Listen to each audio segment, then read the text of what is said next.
الحمد لله الذي نحمده ونستعينه ونستغفره ونؤمن به ونتوكل عليه ونعوذ بالله من شرور أنفسنا ومن سيئات أعمالنا.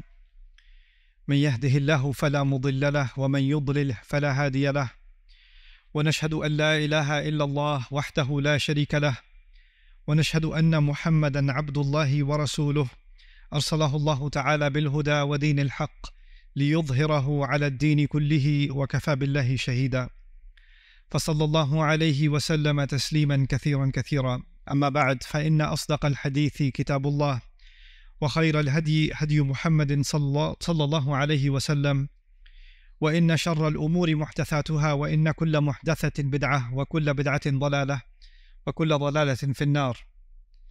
قال الله عز وجل في كتابه الكريم بعد أن أقول أعوذ بالله من الشيطان الرجيم: ما أفاء الله على رسوله من أهل القرى فلله وللرسول ولذي القربى واليتامى والمساكين وابن السبيل كي لا يكون دولة بين الأغنياء منكم، وما آتاكم الرسول فخذوه وما نهاكم عنه فانتهوا، واتقوا الله إن الله شديد العقاب.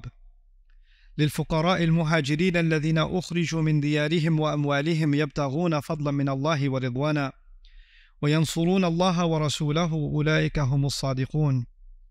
والذين تبوأوا الدار والإيمان من قبلهم يحبون من هاجر إليهم ولا يجدون في صدورهم حاجة مما أوتوا ويؤثرون على أنفسهم ولو كان بهم خصاصة ومن يوق شح نفسه فأولئك هم المفلحون. رب اشرح لي صدري ويسر لي أمري واحلل عقدة من لساني يفقه قولي. اللهم ثبتنا عند الموت بلا إله إلا الله، واللهم اجعلنا ممن يؤثرون على أنفسهم ولو كان بهم خصاصة. آمين يا رب العالمين। আজকের খুতবাটি অত্যন্ত প্রয়োজনীয় একটা বিষয় নিয়ে, যা সকলেই জানে এবং সকলেই শুনে থাকে, আর জানি প্রায় সকল মুসলিমই অভিযোগ করে থাকে, আর তা হলো উম্মার মাঝে ঐক্য এবং আমাদের সকলের একতাবদ্ধ হয়ে অবিচ্ছিন্ন একটি ভ্রাতৃত্বের সম্পর্ক গড়ে তোলা। এটা এমন বিষয় যা আপনি প্রতিদিনই লঙ্ঘিত হতে দেখবেন, আর আমরা সকলেই জানি যে উম্মার মাঝে দুর্বলতা এসেছে ঐক্যের অভাব থেকেই। যদি আমরা একটা ঐক্যবদ্ধ শক্তি হতাম, এমনকি 4টি পরিবার ঐক্যবদ্ধ হলে, 4টি গোত্র ঐক্যবদ্ধ হলে, 4টি শহর ঐক্যবদ্ধ হলে, 4টি দেশ ঐক্যবদ্ধ হলে সেটা একটা শক্তিতে পরিণত হয়, তাহলে গোটা পৃথিবীর 20% মানুষ সম্পর্কে আপনি কি বলবেন? তো এটা এমন একটা দুর্বলতা যা সম্পর্কে আমরা সকলেই অবগত। একই সাথে যখন আমরা ইসলামের শত্রু এবং এই উম্মার শত্রুদের ক্ষমতা এবং শক্তিমত্তা নিয়ে কথা বলি, যখন আমরা ইসরায়েলের মতো গণহত্যাকারী উন্মাদদের কথা চিন্তা করি, যা বিশ্ববাসীর চোখের সামনে নির্বিচারে গণহত্যা চালিয়ে যাচ্ছে, আর মুসলিমরা দাঁড়িয়ে দাঁড়িয়ে তা দেখছে, আমাদের মাঝে হতাশা আসে নিজেদের দুর্বলতার জন্য। কিন্তু আপনি হতাশ হওয়ার মাধ্যমে আর রাগান্বিত হওয়ার মাধ্যমে এর সমাধান করতে পারবেন না। কেন আমরা পক্ষাঘাতগ্রস্ত হয়ে রয়েছি? এই প্রশ্নটির সবচেয়ে যুক্তিসঙ্গত উত্তর হল, আমরা ঐক্যবদ্ধ নই, আমাদের একক কণ্ঠ নেই, আমরা একক সত্তা হিসাবে কথা বলি না।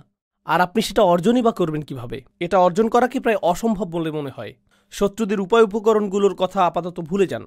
যারা উম্মার অনিষ্ট চায় তাদের অর্থনৈতিক, প্রযুক্তিগত, অর্থসংস্থানগত, সামরিক উপায় উপকরণগুলোর কথা ভুলে যান। সেটা এমনকি বড় কোনো সমস্যাও না। প্রকৃত সমস্যা হলো আভ্যন্তরীণ সমস্যা। প্রকৃত সমস্যা হলো আমাদের নিজেদের ভিতরে যা রয়েছে। আমি উম্মার ঐক্য নিয়ে ভাষা কোনো বক্তব্য দিয়ে ক্ষান্ত হতে চাই না, কারণ আপনারা এরকম হাজার হাজার বক্তব্য শুনেছেন, আমিও শুনেছি। এজন্য আমি আসলেই সমস্যার গোড়া থেকে শুরু করতে চাই। আসুন বিষয়টা নিয়ে ভিন্নভাবে চিন্তা করি। ধরুন আপনি চমৎকার একটা ভূমি দেখতে পেলেন, যেখানে কোনো কিছু জন্মাচ্ছে না, এটাতে কোনো কিছু জন্মাচ্ছে না, আর আপনি বলছেন এখানে কেন কিছু জন্মাচ্ছে না? কি হলো এই ভূমিটার? আপনি তো কোনো বীজ বপন করেননি, আপনি মাটির যত্ন নেননি, আপনি সেচ দেননি, আর এখন অভিযোগ করছেন যে এখানে কিছু জন্মাচ্ছে না কেন? আপনি বীজ বপন করলেন, সেচ প্রদান করলেন, পর্যাপ্ত সূর্যের আলো নিশ্চিত করলেন, এটাও নিশ্চিত করলেন যে নিয়মিত পোকামাকড় এবং আগাছা পরিষ্কার করা হচ্ছে। যদি আপনি তা না করেন, তাহলে অভিযোগ করার কোনো অধিকার আপনার নেই। আর যদি আপনি তা করেন, যদি আমি তা করি, সেক্ষেত্রেও আমি গতকাল একটা বীজ বপন করে আজকেই বলতে পারি না যে আমার গাছ কোথায়, কেন আমি কোনো গাছ দেখতে পাচ্ছি না, এরপর তা ভুলেই গেলেন। কেন আমি দুশ্চিন্তা করছি? আমার এত খেয়াল করারই বা দরকার কি? পরিপক্ক চিন্তা এভাবে কাজ করে না। এভাবে আমরা শক্তি অর্জন করব না। আপনাকে একটা বিষয় তত্ত্বাবধান করতে হবে, উন্নতি সাধন করতে হবে, আবাদ করতে হবে, এরপরে অবশেষে আপনি ফলাফল পাবেন। আমরা এখানে মুসলিম ঐক্য নিয়ে কথা বলছি। একটা মুহূর্তের জন্য মুসলিমদের কথা ভুলে যান। এমন মানুষদের কথা চিন্তা করুন যারা আল্লাহ এবং রসুল সাল্লাল্লাহু আলাইহি সাল্লামের ভালোবাসার জন্য ঐক্যবদ্ধ না। এমন মানুষদের কথা চিন্তা করুন যারা অর্থের প্রতি ভালোবাসার কারণে ঐক্যবদ্ধ। মাল্টিবিলিয়ন ডলার কর্পোরেশনগুলোর কথা চিন্তা করুন। ওকে, তাদের রয়েছে ভিন্ন ভিন্ন বিভাগ, ভিন্ন ভিন্ন অবস্থান, ভিন্ন ভিন্ন অফিস। আবার সেই অফিসগুলোর ভিতরেও আভ্যন্তরীণ কোন্দল রয়েছে। সেই মানুষগুলো একে অপরের সাথে একত্র নয়, বরং তারা একে অপরের অনিষ্ট করার চেষ্টায় রত। তো এই কোম্পানিগুলো কি করে? তারা মাল্টিমিলিয়ন ডলার ব্যয় করে টিম বিল্ডিং, কোম্পানির সংহতি রক্ষার অনুশীলন, অফিস পার্টি এবং এই ধরনের সকল কার্যক্রম পরিচালনা করে, শুধুমাত্র কর্মচারীরা যাতে একে অপরের সাথে ঐক্যবদ্ধ থাকে, যাতে একে অপরের সাথে অন্তর্গত কোন্দলে না জড়ায় এবং একে অপরের সাথে একত্রতা অনুভব করে। কিন্তু এই পেশাজীবীদেরকে ঐক্যবদ্ধ করার পেছনের কারণটি কি? এই প্রকৌশলীদের, প্রোগ্রামারদের, হিসাবরক্ষকদের, ডিজাইনারদের, সকল মানুষদেরকে যা ঐক্যবদ্ধ করেছে তা হলো আমাদের সকলকে আরও বেশি অর্থ উপার্জন করতে হবে। আর বছর শেষে তারা কি উদযাপন করে? আমাদের বিক্রয় 20% বৃদ্ধি পেয়েছে। এটাই আমাদেরকে ঐক্যবদ্ধ করেছে। এজন্যই আমরা অদম্য একটা শক্তি। তাদের চিন্তায় এই অর্থনৈতিক উদ্দীপনাটাই তাদেরকে ঐক্যবদ্ধ করেছে। এটাই তাদের সম্পূর্ণ প্রেরণাকে তাড়িত করে। তো প্রথম একটা বিষয় আমি আপনাদেরকে বলতে পারি যে এমন মানুষ রয়েছে যারা অন্যথায় একে অপরকে ঘৃণা করত, কিন্তু অভিন্ন একটা উদ্দেশ্যে তারা একতাবদ্ধ। আর কখনো কখনো সেই অভিন্ন উদ্দেশ্য তেমন গুরুত্বপূর্ণ নাও হতে পারে। এটা হতে পারে শুধু অর্থ অথবা শুধু খ্যাতি, হতে পারে দুইজন খেলোয়াড় যারা একে অপরকে ঘৃণা করে, কিন্তু তারা একই দলে থেকে এক হয়ে চ্যাম্পিয়নশিপের জন্য লড়াই করে। তারা একই দলে ঐক্যবদ্ধ থাকার অভিনয় করছে। সে বল পাস করা থেকে বিরত থাকবে না এজন্য যে অপর ব্যক্তিটিকে সে পছন্দ করছে না। আর যদি সে এটা করে তাহলে তার ক্যারিয়ার শেষ। তারাও দলবদ্ধ থাকার অভিনয় করে। কিন্তু এই সকল অবস্থায়, আমার দেওয়া উদাহরণগুলোতে এই সকল অবস্থায় একটা বিষয় উপস্থিত: আন্তরিকতার অভাব। আমি শুধু তোমার সাথে ঐক্যবদ্ধ কারণ আমাদেরকে এই খেলায় জিততে হবে। আমি শুধু তোমার সাথে ঐক্যবদ্ধ কারণ আমাদেরকে পণ্য বিক্রয় করতে হবে। এর বাইরে তুমি পাহাড় থেকে নিচে পড়ে যাও, আমার কিছু যায় আসে না। এর বাইরে আমি তোমার সাথে এক কক্ষেও থাকতে চাই না। তুমি যে যুক্তি প্রদান করো আমি সেগুলো সহ্যও করতে চাই না। বুঝতে পারছেন? এখানে বস্তুগত একটা উদ্দেশ্য রয়েছে যা মানুষকে ঐক্যবদ্ধ করেছে। এটা না হলে তারা পরোয়াই করত না। যখন আপনি রাজনীতির কথা চিন্তা করেন, আপনি ডেমোক্রেটিক এবং রিপাবলিকান পার্টি নিয়ে চিন্তা করেন এবং প্রায় গুরুত্বহীন ইন্ডিপেন্ডেন্স পার্টি নিয়ে চিন্তা করেন, কিন্তু এই দলগুলো নিয়ে যখন চিন্তা করেন আপনি মনে করেন যে ডেমোক্রেটরা সকল ঐক্যবদ্ধ, রিপাবলিকানরা সকল ঐক্যবদ্ধ। কিন্তু একই দলের ভিতরের এই লোকগুলো একে অপরকে অপছন্দ করে। তারা বরং একে অপরকে ধ্বংস করতে ভালোবাসবে, যদিও তারা একই দলের অংশ। তাহসাবুহুম জামিআন ওয়া কুলুবুহুম শাত্তা। আল্লাহ বলছেন, তোমরা কি মনে করেছ তাদের হৃদয়গুলো একতাবদ্ধ? তাদের হৃদয়গুলো ছড়ানো ছিটানো। তো প্রশ্ন উঠছে, যখন আল্লাহ আমাদেরকে এক উম্মাহ হওয়ার আহ্বান জানাচ্ছেন, যে আমাদেরকে এক উম্মাহ হতে হবে, সেক্ষেত্রে আমাদেরকে জানতে হবে যে সেই জিনিসটা কি যা আমাদেরকে ঐক্যবদ্ধ করেছে। ঠিক কোন জিনিসটি আমাদেরকে ঐক্যবদ্ধ করেছে? আর আমাদেরকে ঐক্যবদ্ধকারী প্রেরণাটা যদি আসলে সবচেয়ে শক্তিশালী প্রেরণা হয়, তাহলে সেই ঐক্যটি অত্যন্ত মজবুত হবে। কিন্তু ঐক্যবদ্ধকারী প্রেরণাটি যদি ক্ষীণ হয়, তাহলে ঐক্যটিও দুর্বল হবে। ঐক্যটি সেই জিনিসের মতোই দুর্বল হবে যা আমাদেরকে একত্রিত করেছে। উদাহরণস্বরূপ, এখন আমরা এই মসজিদে বসে আছি, আর আপনারা অনেকেই কাজ থেকে এসেছেন, অনেকে এসেছেন বাসা থেকে, অনেকে এসেছেন আপনাদের ব্যবসা প্রতিষ্ঠান থেকে। আপনারা সকলেই এসে একত্রে এই মসজিদে বসেছেন। পুরুষেরা আছেন, নারীরা রয়েছেন, শিশুরা রয়েছে। আর আমরা সকলেই যারা এখানে একত্রিত হয়েছি, আমরা ঐক্যবদ্ধ হয়েছি আল্লাহর ইবাদত করার অভিপ্রায় নিয়ে। এজন্যই আমরা ঐক্যবদ্ধ হয়েছি। কিন্তু এই আলোচনার পরে আমরা সকলে পৃথকভাবে ফিরে যাব। তো যদিও এখানে আমরা কয়েকশো মানুষ থাকি, কয়েক হাজারও থাকি, আমরা একত্রিত হয়েছি ঠিকই, কিন্তু আসলে আমরা 1000 স্বতন্ত্র ব্যক্তি। আমরা আসলাম এবং একসাথে একটি কাজ করলাম, তারপর আমরা চলে গেলাম, এটুকুই। এটা ঐক্যের বহিঃপ্রকাশ নয়, এটা হলো সম্মিলিত একটা উদ্দেশ্যের বহিঃপ্রকাশ। আমাদের শুধু সম্মিলিত একটা উদ্দেশ্য ছিল। আমাদের সকলের উদ্দেশ্য ছিল জুমার নামাজ আদায় করা, এটুকুই। এটা দ্বারা এটা বোঝায় না যে এই সম্প্রদায়টি ঐক্যবদ্ধ। কোনোভাবেই এটা প্রদর্শন করে না। এখানে আমাদের উদ্দেশ্য হলো ইবাদত করা। কিন্তু আপনি যদি শুধু একটি উদ্দেশ্য দ্বারা ঐক্যবদ্ধ হন, আর এটাই যদি হয় সব, তাহলে যখনই সেই উদ্দেশ্য সমাপ্ত হবে, আপনার ঐক্যও শেষ হয়ে যাবে। অন্য আর কিছুর প্রয়োজন হবে না। আমি শুধু চাই যে আমার সন্তানেরা মসজিদে যাক। আমি শুধু চাই যে আমার সন্তান কিছুটা কোরআন শিখুক। আমি শুধু কোনোভাবে ইসলামের সাথে সম্পর্ক অনুভব করতে চাই, এটুকুই। যদি এটাই আপনার উদ্দেশ্য হয়, তাহলে এটুকুই পাবেন। যখন সেটা পূরণ হবে, আপনার আর কোনো প্রয়োজন থাকবে না, আর কোনো লক্ষ্য থাকবে না। কোরআন ঐক্য সম্পর্কে সম্পূর্ণ ভিন্ন একটা চিত্র অঙ্কন করেছে। এটা কোনো একটা কাজের উপর নির্ভরশীল নয়, এটা বড় একটা ঈদের নামাজের উপর নির্ভরশীল নয়। আর প্রতি বছর আমি একই সাথে হাসি এবং কাঁদি যখন শুনি মানুষ ঈদ কবে উদযাপিত হবে তা নিয়ে মতবিরোধী লিপ্ত। কারণ একই দিনে আমাদেরকে ঈদ উদযাপনের ব্যাপারে ঐক্যবদ্ধ হওয়া উচিত। আমি এই বিষয়ে বলি, আসলেই কি তাই? যদি আমরা সকলেই একই দিনে ঈদ উদযাপন করি, সেটাই আপনার কাছে ঐক্য বলে মনে হয়? নামাজের সেই 20 মিনিট ঐক্য কি এটুকুই? আপনি এমনকি জানেনও না যে যেই মানুষটির পাশে আপনি ঈদের নামাজ পড়ছেন তার পরিবারের সদস্য হাসপাতালে ভর্তি রয়েছে, আপনি তা জানেন না। আপনি এটাও জানেন না যে এই ব্যক্তিটি ব্যবসায় ক্ষতির শিকার হয়েছে, অথবা এই ব্যক্তিটি তার বাবাকে হারিয়েছেন, অথবা তিনি কাজ হারিয়েছেন, অথবা স্বাস্থ্যগত সংকটের মধ্য দিয়ে যাচ্ছেন। আপনি জানেন না। তো ঐক্য আসলে কি? একটা ছবি যা প্রদর্শন করে যে অনেক মানুষ একসাথে দাঁড়িয়ে রয়েছে, এটাই ঐক্য। আমার যুক্তিতে এটা ঐক্যের কৃত্রিম এবং অর্থহীন মানদণ্ড। আর সেজন্যই যখন আমরা অভিযোগ করি যে আমাদের ঐক্য নেই, আমাদের সেই অভিযোগও অর্থহীন। এটা আমার দেওয়া উদাহরণটির মতোই। আপনি একটা ভূমির সামনে দাঁড়িয়ে আছেন যেখানে কিছু জন্মাচ্ছে না, আর আপনি বলছেন, হেই, এখানে তো কোনো কিছুই দেখছি না, কেন আমার জন্য কিছু জন্মানো অবস্থায় নেই? ইতিমধ্যেই তো আমার বাগানে প্রবেশ করার কথা। না না না, যদি আপনি বাগানের মালি হতে প্রস্তুত না হন, সেক্ষেত্রে অভিযোগ করার কিছুই নেই। তো আসুন একটু পেছনে ফিরে যাই এবং এই বিষয়টা নিয়ে চিন্তা করি। প্রথমত এবং প্রধানত আমি পুরুষ মানুষদের উদ্দেশ্য করে বলবো, পর্দার আড়ালের বোনেরা একটু ধৈর্য ধরুন, আপনাদের পালা আসবে। যদি আজকে নাও হয়, অন্য আরেকদিন বলবো ইনশাআল্লাহ। কিন্তু আজ আমি শুধু পুরুষদের উদ্দেশ্য করে বলবো। মুসলিম সমাজের অনেক পুরুষ মানুষের সাথেই আমার অনেক কথোপকথন হয়েছে, সারা পৃথিবীব্যাপী এবং আমেরিকাতেও। পুরুষ মানুষদের কাছ থেকে অন্যতম একটা অনুভূতির কথা আপনি শুনবেন যে সকলেই আমার কাছ থেকে কিছু চায়। আমার পরিবার আমার কাছে চায়, আমার বাবা মা আমার কাছে চায়, আমার সন্তানেরা আমার কাছে চায়, আমার স্ত্রী আমার কাছে চায়, আমার শ্বশুরবাড়ি আমার কাছে চায়, আমার বস আমার কাছে চায়, আমার সমাজ আমার কাছে চায়, প্রত্যেকেই আমার কাছে কিছু চায়। আর সে যদি একটা ফোন কলও পায়, এমনকি কলটি রিসিভ করার আগে সে ধরে নেয় এটা তার উদ্দেশ্য না যে হ্যালো, আমি তোমার খবর নেওয়ার জন্য ফোন করলাম, তুমি কি ভালো আছো, সব কিছু কি ভালো চলছে, চলো একদিন দেখা করি।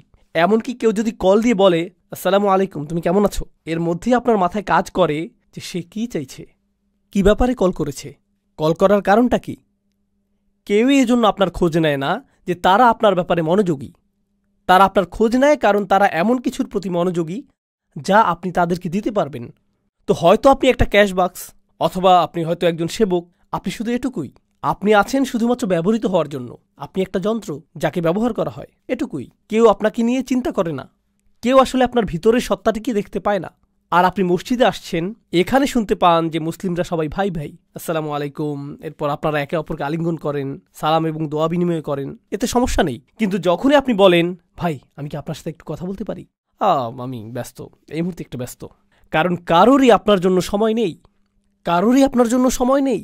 আর আরও এক ধাপ সামনে আগালে আপনার পরিবার হয়তো আপনার উপর নির্ভরশীল, তারা আপনার উপর নির্ভরশীল। উদাহরণস্বরূপ, আপনি হয়তো উপার্জনকারী, আর আকস্মিক আপনি অসুস্থ হয়ে পড়লেন এবং চাকরি হারিয়ে ফেললেন।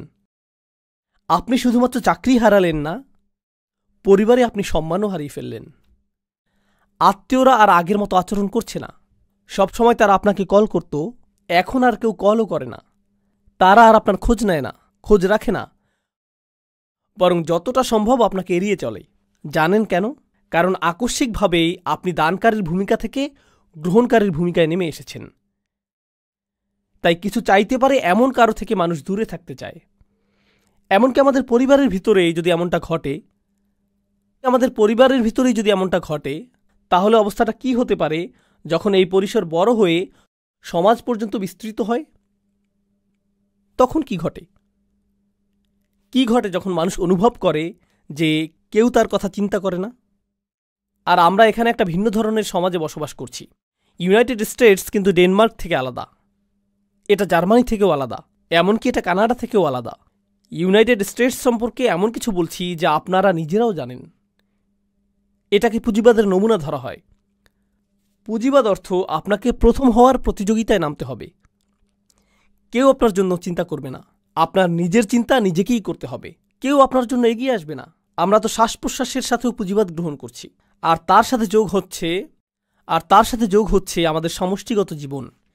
এটা সত্য যে যদিও আমাদের মধ্যে কিছুটা হলেও সালাম এবং দোয়া বিনিময়ের ভ্রাতৃত্ব সম্পর্ক রয়েছে, এটা নেহাত আনুষ্ঠানিকতার সীমা অতিক্রম করে না, কিন্তু এটা প্রকৃত ভ্রাতৃত্ব নয়। প্রকৃত ভ্রাতৃত্ব পরীক্ষার একটা পদ্ধতি বলে দিচ্ছি। আমি যদি আসলেই সমস্যার মধ্য দিয়ে যাই, তৎক্ষণাৎ এমন কারো কথা কি মনে পড়ে যাকে আমি কল করতে পারি? কাকে কল করার কথা তাৎক্ষণিক আমার মনে পড়ে? মসজিদের ভাইদের কথা কি মনে পড়ে? যাদের সাথে আমি চলি তাদের কথা কি মনে পড়ে? কার কথা মনে পড়ে? আপনি যদি সেরকম কাউকে পান, তাহলে আপনার জীবনে কিছুটা ভ্রাতৃত্ব রয়েছে। কিন্তু আপনি যদি দুইবার ভাবেন, এই ব্যক্তিকে বললে সে আমার সম্পর্কে কি ভাববে, এই ব্যক্তিকে বললে সে কিভাবে এটা আমার বিরুদ্ধে ব্যবহার করবে, আপনাকে যাচাই বাছাই করতে হয় আপনার সমস্যাটি কোনো ব্যক্তিকে খুলে বলবেন কিনা, কারণ আপনি নিশ্চিত না যে সে এই কথা আরও 20 জনের সাথে বলে বেড়াবে কিনা। তখন আপনি ঈদের দিনে উত্তপ্ত আলোচনার বস্তুতে পরিণত হবেন। জানেন ওই ভাইটি আমাকে কি বলেছে, কি ঘটেছে তার সাথে? ও মাই গড! আপনি অন্য কারো উপভোগের গল্পে পরিণত হতে চান না, এই জন্য নিজের মুখ বন্ধ রাখেন। জানেন এর অর্থ কি? আপনার জীবনে ভ্রাতৃত্ব অনুপস্থিত। একজন ইমানদার অপর ইমানদারকে যে সতর প্রদান করার কথা, সেটা আপনার নেই, আপনার তা নেই। আসুন আরও এক ধাপ এগিয়ে যাই, সেই আয়াতটিতে যাওয়ার আগে যা আমি আসলেই আপনাদের সাথে শেয়ার করতে চাই। আরেক ধাপ এগিয়ে যাই। আমাদের সমাজে এমন তরুণ অথবা বৃদ্ধ মানুষ রয়েছেন যারা ব্যর্থ হয়েছেন। ব্যর্থতাও জীবনেরই অংশ। আপনি কোনো পরীক্ষায় অকৃতকার্য হলেন, এটা ঘটতেই পারে। চাকুরির পরীক্ষায় ব্যর্থ হলেন, এটা ঘটতেই পারে। আপনি ধর্ম পালনে ব্যর্থ হতে পারেন। কোনো তরুণ হতাশার শিকার হয়ে মদ্যপান শুরু করতে পারে, এটা ঘটতে পারে। কেউ হারাম সম্পর্কে জড়িয়ে পড়তে পারে, এরপর ড্রাগ, মদ্যপান এবং এ জাতীয় আরও অন্ধকার পথ বেছে নিতে পারে, আরও খারাপ পথেও যেতে পারে। সে আরও নিচে চলে যেতে পারে, আরও নিচে চলে যেতে পারে। আপনি যদি আপনার শিশু সন্তানটিকে নিয়ে হাঁটেন আর শিশুটি পড়ে যায়, তখন আপনি কি করেন? আপনি তাকে তুলে নেন, তাকে মুছে দিবেন। যদি সে আঘাত পায়, সেখানে ব্যান্ডেজ লাগিয়ে দিবেন, অ্যান্টিসেপটিক লাগিয়ে দিবেন, তাকে সেরে ওঠার সুযোগ দিবেন যাতে সে সুস্থ হয়ে ওঠে। আমাদের সমাজে কি ঘটে, কি হয় যখন আমাদের পরিসরে কেউ নিচে পড়ে যায়? ও মাই গড, আস্তাগফিরুল্লাহ! এই যুগের তরুণদেরকে দেখো। জানো কি দেখলাম? আব্দুল করিম কি করেছে জানো? লা হাওলা ওয়ালা কুওয়াতা ইল্লা বিল্লাহ। আমি তাকে অমুক জায়গা থেকে বের হতে দেখলাম। ইন্না লিল্লাহি ওয়া ইন্না ইলাইহি রাজিউন। কেউ একজনের তার সাথে কথা বলা উচিত। জানেন বিষয়টা কি? সেই ব্যক্তিটি হয়তো একটি পাপ কাজ করেছে, আমি বলবো যে আপনি তার চেয়েও বড় পাপ কাজ করেছেন। সেটা যদি আল্লাহর বিরুদ্ধে করা অপরাধ হয়ে থাকে, আপনিও তো নিজের মুখ ব্যবহার করে অন্য মানুষের সামনে অপর এক ভাইয়ের মর্যাদা নষ্ট করেছেন। আর আস্তাগফিরুল্লাহ বলছেন যেন আপনি প্রকৃতই তার ভালো চাইছেন। কারণ আপনি যদি প্রকৃতই ভালো চাইতেন, প্রথমত আপনার মুখ বন্ধ থাকত, আর একমাত্র তখন এটা খুলত যখন আপনি তার কাছে গিয়ে তাকে জড়িয়ে ধরে বলতেন, যদি কখনো প্রয়োজন হয় আপনার কথা শোনার জন্য আমি সদা প্রস্তুত, আর আমি মারা গেলেও আপনার এই গোপনীয়তা প্রকাশ করব না। সেটাই হতো ভ্রাতৃত্বসুলভ আচরণ। এখন যা করছেন তা ভ্রাতৃত্ব নয়। আমি আমাদের তরুণদের নিয়ে উদ্বিগ্ন। এটা ভ্রাতৃত্ব না। আমি জানি না এটা কি, তবে কমপক্ষে এটা যে অগোচরে আক্রমণ সেটা তো বলাই যায়। কিন্তু এই বাস্তবতাটি আমি আমার জন্য সৃষ্টি করেছি। তারপর আমরা এই কথা বলার ধৃষ্টতা দেখাই যে উম্মাহ কেন ঐক্যবদ্ধ নয়? কোটি কোটি মানুষ রয়েছে। আরে ভাই, আপনি কি আমাদের 1 ডজন মানুষকে ঐক্যবদ্ধ দেখাতে পারবেন? 2 ডজনকে দেখাতে পারবেন? কোটি কোটি মানুষের একতা নিয়ে কথা বলার আগে কয়েকশো ঐক্যবদ্ধ মুসলিম দেখাতে পারবেন? তো আসুন এখন আমরা দেখি সাহাবীগণ কেমন ছিলেন এবং কোরআন কেন তাদেরকে এত প্রশংসা করেছে। এটি হলো কোরআনের সবচেয়ে চমৎকার স্থানগুলোর একটি। খুবই সংক্ষেপে আমি আপনাদেরকে ঘটনাগুলো বলবো। খাইবারে রাসূল সাল্লাল্লাহু আলাইহি সাল্লামকে উল্লেখযোগ্য একটা বিজয় প্রদান করা হয়েছিল। খাইবারের আগে মুসলিমরা মূলত ছিল দেউলিয়া, তাদের কোনো অর্থ সম্পদ ছিল না। খাইবারের পরে আকস্মিকভাবে তারা কোটিপতি হয়ে গেলেন। কোটি কোটি টাকা আসতে লাগলো। এখনকার সময়ের অর্থের মাপকাঠিতে হিসেব করলে কোটি কোটি টাকার আবাসন, কৃষিভূমি, পুনরাবর্তিত মুনাফা, এই সব কিছু আকস্মিকভাবে মদিনায় চলে আসলো। আর এটা ঘটার ঠিক আগেও মুসলিমরা কোনো রকমে টিকে ছিল। হাদিসে এমন বর্ণনা এসেছে যে রাসূল সাল্লাল্লাহু আলাইহি সাল্লামের কন্যা 2-3 দিন যাবৎ অনাহারে থাকা সত্ত্বেও তার নিজের কন্যাকে ফিরিয়ে দিতে হয়েছিল, কারণ তার কাছেও খাবারের কিছু ছিল না, আর তিনি তার পেটে পাথর বেঁধে রাখতেন ক্ষুধার যন্ত্রণা লাঘবের জন্য। এরকমই ছিল মুসলিমদের অবস্থা। তিনি ছিলেন মদিনার রাষ্ট্রনায়ক আর অনাহারে দিন কাটত। আর তারপর খাইবারের পরে আকস্মিকভাবে কোটি কোটি টাকা আসতে শুরু করলো। এখন এই বিষয়টি নিয়ে এক মুহূর্ত চিন্তা করুন। মুহাজিরগণ মক্কা থেকে এসেছিলেন, তাই না? তারা সব কিছু পিছনে ফেলে এসেছিলেন, কিন্তু মদিনার মানুষেরা প্রথম থেকেই দরিদ্র। তারা ধনী ছিলেন না। তাদের 3টা শয়নকক্ষ বিশিষ্ট ঘর ছিল না, 2টা শয়নকক্ষ বিশিষ্ট ঘরও ছিল না, তাদের এমনকি শয়নকক্ষও ছিল না। কিন্তু এখন এই মানুষগুলো সব আসলো, আর তাদেরও কোথাও থাকতে হবে। তখন আনসারগণ কি করলেন? মদিনার আনসারগণ যা করলেন, তারা মুহাজিরদেরকে তাদের বাড়িতেই থাকতে দিলেন। তাদের নিজেদেরই তো যথেষ্ট খাবার ছিল না, এখন আরও কিছু ক্ষুধার্ত মুখ তাদের সাথে যুক্ত হলো। বুঝতে পারছেন তো? এই মানুষগুলোর আগমন প্রচুর অর্থনৈতিক চাপ তৈরি করলো। এর উপরে এই অর্থনৈতিক চাপই একমাত্র বিষয় ছিল না। রাসূল সাল্লাল্লাহু আলাইহি ওয়াসাল্লামের মদিনায় আগমনের 6 মাস পরেই তারা যুদ্ধের প্রস্তুতি শুরু করলেন। বদরের যুদ্ধ শুরু হবার উপক্রম হলো। আর আপনি যখন যুদ্ধের প্রস্তুতি গ্রহণ করেন, আপনাকে এটা জেনে রাখতে হবে যে যুদ্ধ ব্যয়বহুল। যুদ্ধের জন্য কে খরচ করবে? মুহাজিরদের কাছে তো কোনো অর্থ নেই, কারণ তারা সকল অর্থ পেছনে ফেলে এসেছেন। এখন এই সকল ব্যয় বহন কে করবে? আনসাররা। একে তো আনসাররা মুহাজিরদের ব্যয় বহন করছে, তার উপর এখন তারা আল্লাহর পথে যুদ্ধ করার জন্য বেশিরভাগ অর্থের যোগান দিচ্ছেন। তাদের অবস্থার প্রেক্ষিতে যে মুহূর্তেই তারা ইসলাম গ্রহণ করলেন, তাদের ব্যক্তিগত জীবন বলে আর কিছু রইল না। নিজেদের সেই ক্ষুদ্র ছোট পরিসরটাকেও তাদের অন্য কারোর সাথে ভাগ করে নিতে হলো। তারা নিজেদের খাবারটুকু একা খেতে পারলেন না। এখনকার সময়ে বলা হয়ে থাকে যে দেয়াল নির্মাণের মাধ্যমে অভিবাসী সমস্যার সমাধান করা হবে। তারা কিন্তু সেখানে বসবাস করছেন। বইয়ের পাতা এটা পড়া সহজ যে আনসারগণ মুহাজিরদের সহায়তা করেছিলেন। যদি কেউ আপনার ঘরে এসে পড়ে, আপনার সাথে 6 মাস অবস্থান করে, আপনার চাচাতো ভাই, আপনার ভাই 2 দিনের জন্য আসলো, 2টি দিনই নির্ধারিত। তুমি ঈদ করতে এসেছো, ঈদ শেষ, সামনের ঈদে দেখা হবে, সামনের ঈদে আমি বরং তোমার ঘরে আসব। কেউ আপনার ঘরে 6 মাস, 1 বছর অথবা অনির্দিষ্টকালের জন্য অবস্থানের সিদ্ধান্ত নিল। এক পর্যায়ে আপনি বিরক্ত হয়ে যাবেন, এক সময় টানাপোড়েন শুরু হয়ে যাবে। ঠিক আছে,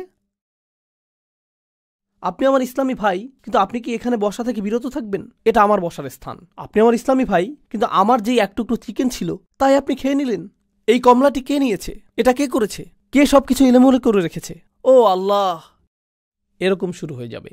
তারা তো মানুষই, তারা তো মানুষ।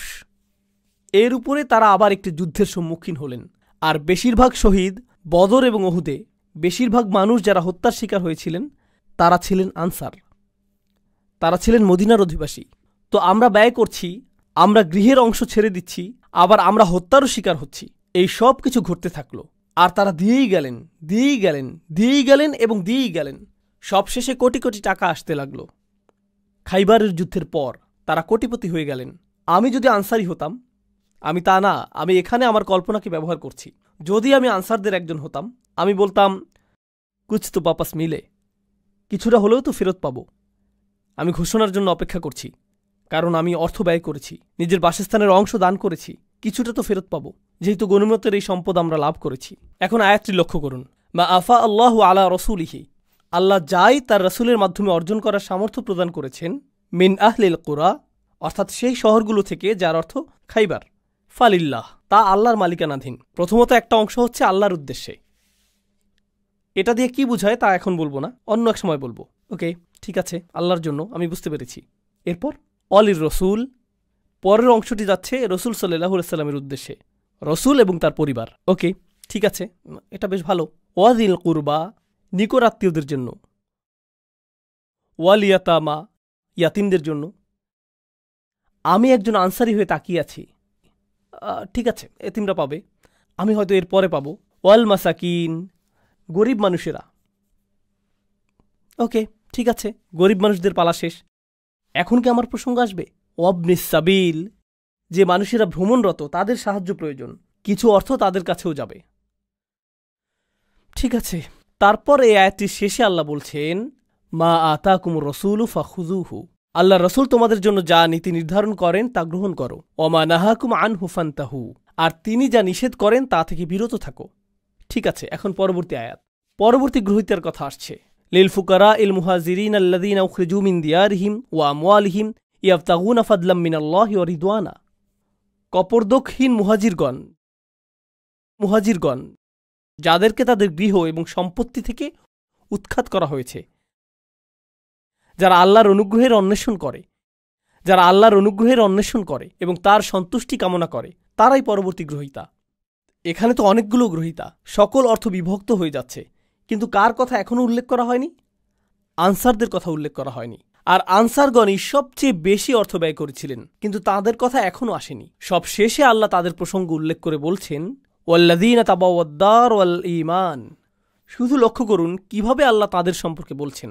আমি এই সব কিছু বলছি শুধু এটা দেখানোর জন্য যে কি চমৎকারভাবে আল্লাহ তাদের সম্পর্কে বলেছেন। সেই মানুষেরা তাদের ঘর এবং তারা পর্যাপ্ত স্থানের ব্যবস্থা করেছে। ঠিক যেভাবে আপনি আপনার ঘর উন্মুক্ত করেন, তারাও তাদের ঈমানকে উন্মুক্ত করেছিলেন। এখানে আল্লাহ আমাদেরকে একটা বার্তা দিচ্ছেন, আমার মুসলিম ভাইয়ের জন্য কতটুকু স্থান আমি আমার মনে তৈরি করেছি, এটা আমার ঈমানের অংশ। শুধুমাত্র নামাজের মধ্যে ঈমান সীমাবদ্ধ না, আমার মুসলিম ভাইয়ের জন্য যখন আমি হৃদয় উন্মুক্ত করি তাতেও ঈমান রয়েছে। আর আল্লাহ বলছেন এই মানুষগুলো উন্মুক্ত হৃদয়ের অধিকারী। আনসারদের প্রসঙ্গ অনেক পরে এসেছে, কিন্তু আনসারগণ কখনোই সেরকম বোধ করেননি। তারা সেটা অনুভব করেননি। তাদের ঈমানের মতো তাদের হৃদয়গুলো উন্মুক্ত ছিল। তারা তাদের ঘর এবং ঈমান উভয়টি উন্মুক্ত করে দেন। মিন ক্বাবলিহিম, তাদের আগমনের পূর্বেই, ইউহিব্বুনা মান হাজারা ইলাইহিম। কথাগুলো তেলাওয়াত করা খুবই সহজ, কিন্তু অনুধাবন করা খুবই কঠিন। তিনি বলছেন তারা ভালোবাসেন তাদেরকে যারা তাদের কাছে আশ্রয় গ্রহণ করেছেন। ইয়া আল্লাহ, এটা যদি আপনার এবং আমার বিষয়ে বলা হতো, কথাটা এরকম হতো, তারা কোনো রকমের সহ্য করছে তাদেরকে যারা তাদের কাছে আশ্রয় গ্রহণ করেছে। তারা প্রায় তাদেরকে হত্যা করার দ্বারপ্রান্তে পৌঁছে গিয়েছে যারা তাদের কাছে আশ্রয় গ্রহণ করেছে। তারা কামনা করেছে যে যারা তাদের কাছে আশ্রয় গ্রহণ করেছে তারা যাতে নিজ এলাকায় ফিরে যায়। মুনাফিকরাই এই কথাগুলো বলেছিল, লা ইন রাজা'না ইলাল মাদিনাতি লা ইউখরিজান্নাল আ'আজ্জু মিনাল আযাল। এই কথাটাই মুনাফিকরা বলেছিল যে তাদের নিজ এলাকায় ফেরত যাওয়া উচিত। এটাই তারা বলেছিল। তো এর অর্থ কি? আপনার মুসলিম ভাইয়ের জন্য হৃদয় উন্মুক্ত করা, তার সকল প্রয়োজন পূরণ করা, শুধুমাত্র অর্থনৈতিক প্রয়োজনই না, এর দ্বারা শুধুমাত্র অর্থনৈতিক সাহায্যই বোঝাচ্ছে না, এর দ্বারা বোঝাচ্ছে যে আপনি নিজের হৃদয়ে স্থান তৈরি করবেন যাতে কোনো একজন আক্ষরিকভাবেই আপনার গৃহে আশ্রয় পেতে পারে। তাই আল্লাহ বলছেন, ইউহিব্বুনা মান হাজারা ইলাইহিম ওয়ালা ইয়াজিদুনা ফি সুদুরিহিম হাজাতাম মিম্মা উতু। অর্থাৎ যেই দায়িত্ব তাদেরকে প্রদান করা হয়েছে তার কারণে তারা নিজেদের হৃদয়ে কোনো অস্বস্তি রাখে না। তারা কখনোই অস্বস্তি অনুভব করে না কারণ তারা কাউকে সহায়তা করছেন। তারা কখনোই অস্বস্তি বোধ করেন না কারণ সে আমার ভাই, সে আমার বোন, সে আমার পরিবার। আল্লাহ বলেছেন যে সেটা আমার পরিবার। লা ইলাহা ইল্লাল্লাহর এই বন্ধন রক্ত সম্পর্কের চেয়েও বেশি। এটাই একমাত্র গুরুত্বপূর্ণ বিষয়। পরিবার সবার আগে, উম্মাহ সবার আগে, এটাই ছিল তাদের মনোভাব। আপনি অভিবাসন সংকট নিয়ে চিন্তা করেন। আমরা যেহেতু আমেরিকায় বসবাস করছি, আমরা চিন্তা করি মেক্সিকান অভিবাসীদের কথা, অবৈধ অভিবাসী এবং শরণার্থীদের কথা, তাই না?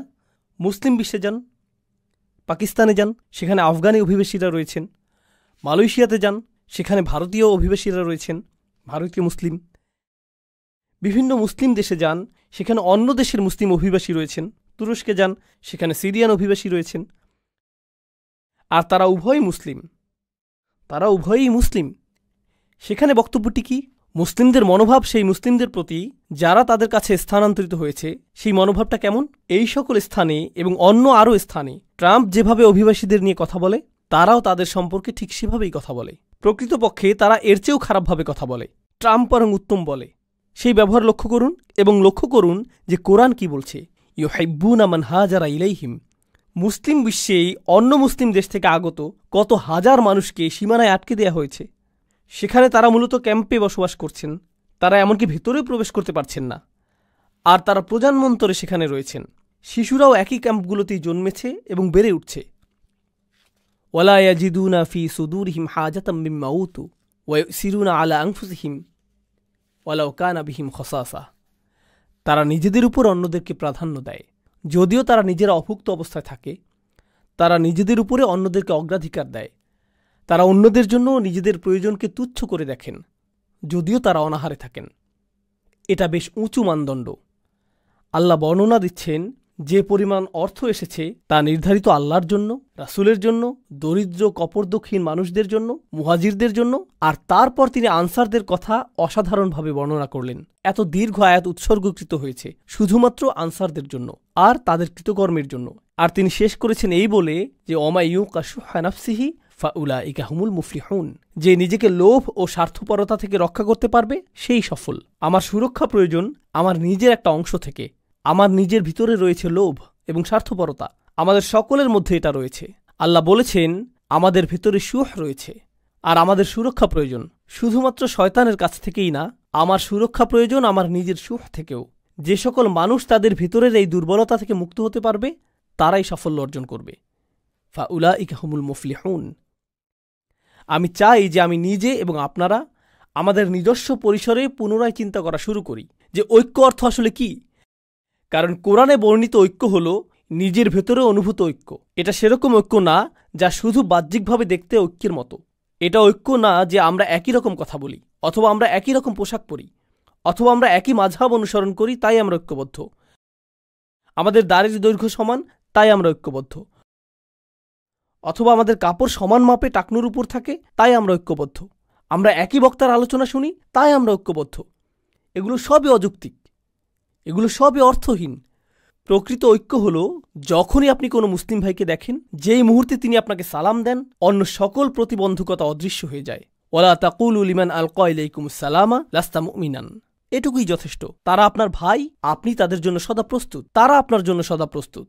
আমরা ঐক্যের প্রকৃত অর্থ জানব না যদি আমরা এটা নির্মাণ না করি, যদি আমরা এটাকে লালন না করি। আর আপনি এবং আমি এটাকে লালন করতে পারব যদি আমাদের নিজেদের ব্যক্তিগত পরিসর থেকে ঐক্যের চর্চা সৃষ্টি করা শুরু করি এবং মানুষের সাথে সম্পর্ক তৈরি শুরু করি। এই বিষয়ে আমি সর্বশেষ একটি কথা বলবো। ইতিমধ্যেই বক্তব্য দীর্ঘায়িত হয়ে গিয়েছে। সর্বশেষ যে কথাটি বলবো তা হলো, আমি 18-19 বছর বয়স থেকেই মুসলিমদের মাঝে কাজ করছি। খুতবা, দার্স এবং সক্রিয় কার্যক্রমগুলোতে যুক্ত ছিলাম। এটা প্রায় 25-26 বছর আগের কথা। আমি এই কার্যক্রমে দীর্ঘ সময় ধরে সংযুক্ত। আমি অনেক হালাকায় যোগ দিয়েছি, অনেক ইমামের সাথে ঘুরে বেরিয়েছি এবং যারা ইসলামী সম্মেলনের আয়োজন করে এই মানুষদের পরিসরে যুক্ত ছিলাম।